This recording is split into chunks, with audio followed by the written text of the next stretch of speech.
Purer Exzess oder pure Enttäuschung? Was es mit dem Paco Rabanne Pure XS auf sich hat, erfährst du jetzt im Video.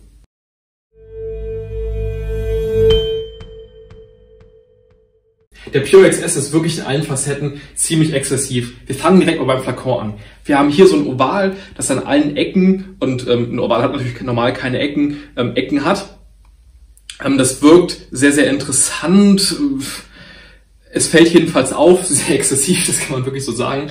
Vorne in goldener Schrift draufgeschrieben, Pure XS, und nochmal Informationen zum Produkt. Hinten steht überhaupt nichts. Oben drüber die Kappe. Man fragt sich erstmal am Anfang, wie will man den aufklappen? Das ist auch so ein bisschen das größte Problem bei dem Duft, wenn man den aufsprühen möchte. Wir haben hier diesen Sprühkopf, der lässt sich nicht magnetisch öffnen, das ist wirklich per Klick. Nur bis, ich würde mal sagen, bis zum 3/4 öffnen und muss dann hier hinten durchgreifen, um den Sprühkopf zu betätigen. Das ist nun wirklich nicht angenehm. Ich sag mal, Duft für den Alltag, ich gehe mal kurz schnell aus dem Haus und nehme den Duft, ist es definitiv nichts. Ich hatte schon ganz häufig, dass der Sprühkopf ein bisschen verdreht war, da der Duft eher nur an meinem Zeigefinger dran war, mit dem ich sprühen wollte. Deswegen nun eher Usability nicht so toll.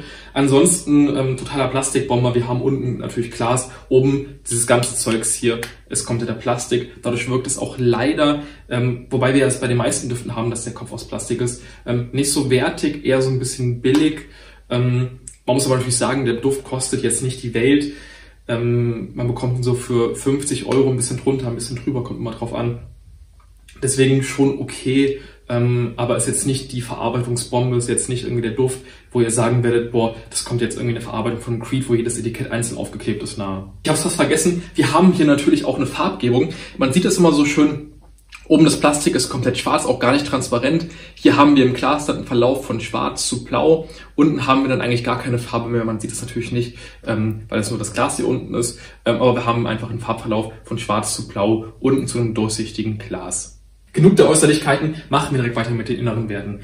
Der Pure XS hat im Kern Ingwer, Zimt und Vanille. Und ich muss wirklich sagen, der Duft riecht auch genau danach. Ich finde, die Vanille, wenn wir uns den aufsprühen, hat einfach eine sehr, sehr intensive Präsenz. Das ist das Erste, was wir riechen. Und man muss nun mal wirklich sagen, der riecht nach Vanille-Cola. Ich sprühe es direkt mal auf die Haut. Ja, das Erste, was wir in die Nase bekommen, ist so eine Mischung aus Zimt und Vanille. Vanille. Ja, also das Erste, was wir einfach merken, ist die Vanille. Das ist eine sehr synthetische Süße. Der Duft ist nichts und bildet euch da nichts ein, dass man den irgendwie privat tragen kann. Pure XS ist genau das, was er soll. Das passt auch zu Paco Rabanne. Das sind Partydüfte, das sind Clubbing-Düfte. Macht euch da nichts vor. Das ist ein Duft, den ihr tragt, wenn ihr ausgeht und sonst nirgendwann. Es erinnert vom Duftcharakter auch so ein bisschen daran, wenn ihr auf einer Party seid, vielleicht schon 2, 3, 4 Stunden vorbei sind, die ersten Getränkeflaschen ausgelaufen sind, die Tische ein bisschen verschmiert sind. Das riecht so ein bisschen so und es hat genau diesen Anschein. Es ist süß, synthetisch, es wirkt so, als würdest du auf der Couch sitzen, während gerade irgendwie so ein Cocktail neben dir umfällt. Das wirkt einfach, ja, Vanille-Cola, es hat auch so ein bisschen was Alkoholisches da drin. Zimtig, das ist ziemlich schwer zu beschreiben. Das hat eben genau diese vielen Facetten, die eine Vanille-Cola hat. Und das macht den Pure XS auch eigentlich ziemlich langweilig. Ich finde, und ich trage den Duft nun wirklich sehr, sehr selten, wenn ich ehrlich bin, eigentlich nie. Er wirkt sehr langweilig, er hat die ganze Zeit diese Vanille-Cola-Note, er wirkt die ganze Zeit extrem stark nach Vanille und nach eigentlich nicht mehr. Diese Vanille-Cola ist einfach das Präsenteste, das Erste, was einem in den Kopf kommt. Das ist auch das, was die Leute daran mögen werden oder eben nicht mögen werden, in meinem Fall eher nicht mögen werden. Das ist einfach super synthetisch, so wie eine Vanille-Cola riecht. Nimm dir eine Vanille-Cola, mach die auf und das, was dir als erstes entgegenkommt, so riecht der Paco Rabanne XS. Die Haltbarkeit von dem Duft ist natürlich wie üblich für Paco Rabanne okay. Ich würde sagen, im Vergleich zu den 1 Million Düften ist er doch ein bisschen zurückgenommener. Er ist klar sehr süß, sehr lautstark und diese sehr süßen Düfte haben es natürlich komplett in ihrer DNA drin, dass sie lange halten. Bei Paco Rabanne komplett üblich. Aber er wirkt nicht so lange wie ein 1 Million oder wie ein Derivat von 1 Million. Silage wie die Haltbarkeit für den Duft übrigens auch vollkommen okay. Ich würde sagen, so ein Partyabend, so zwischen irgendwas 6 und 8 Stunden hält er. Am Ende lässt er doch ein bisschen mehr nach. Ist aber okay, kann man auf jeden Fall machen. Das Wichtige ist am Anfang, die Komplimente zu bekommen, am Anfang gerochen zu werden. Es ist ja nicht so, dass jemand betrunken nach 5 Stunden bei einer Party zu euch kommt und sagt, boah, du riechst gut. Das ist ja meist am Anfang. Das ist meist das, was die Attention zieht. Deswegen kann man den Duft schon tragen, wenn man das möchte. Aber die Frage, welcher Duft oder ob der Duft überhaupt tragbar ist heute noch oder ob es dazu bessere Alternativen kommt, gibt. Klar, wenn ihr auf Vanille-Cola steht, auf jeden Fall. Der Duft ist genau das. Er wirkt extrem zimtig, extrem vanillig, genau wie Vanille-Cola. Wirklich keinen Scheiß, kauft euch Vanille-Cola, wenn ihr das mögt, wie der riecht. Schmecken ist natürlich relativ, aber wenn ihr das mögt, ist das auf jeden Fall ein guter Begleiter. Er hat einen guten Preis, er ist nicht unheimlich beliebt, deswegen ist es auf jeden Fall machbar. Kann man sich kaufen, wenn man drauf steht. Ansonsten würde ich davon aber wirklich eher abraten. Die Alternativen vom Purex S sind relativ breit. Wir haben natürlich auf der einen Seite die Paco Rabanne Fraktion mit 1 Million und 1 Million Eau de Parfum.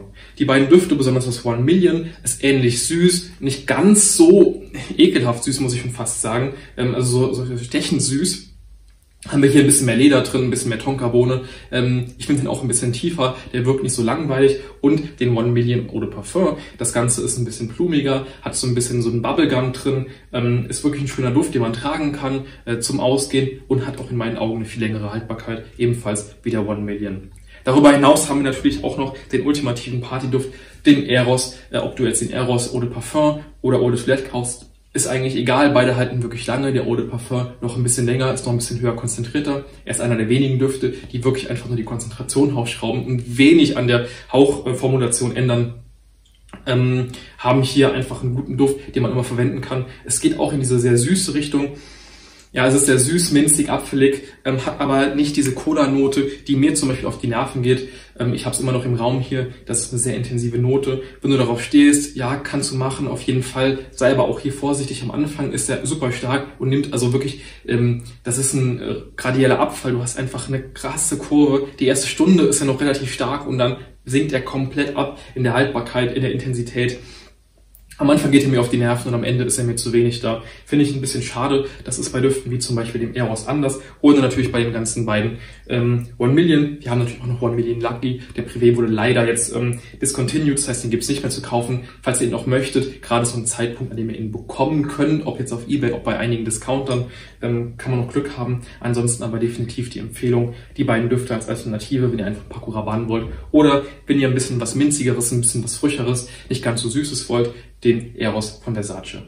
Wenn du den Purex S schon mal getestet hast und was über ihn sagen kannst, kannst du mir das gerne in die Kommentare schreiben. Ich würde mich sehr über deine Meinung freuen und natürlich auch über ein Abo. Like das Video, falls es dir gefallen hat und falls ich dir mit den Tipps eine hilfreiche Kaufentscheidung geben konnte. Und was bleibt uns? Wir sehen uns beim nächsten Mal.